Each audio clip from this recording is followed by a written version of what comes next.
I un net diu, iaia, feu el pargüell. I vaig dir, vale.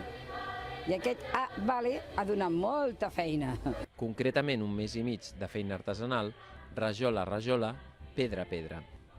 Però ara la seu del Casalet del Turó ja llueix el pessebre més conegut del barri i la feina feta compensa.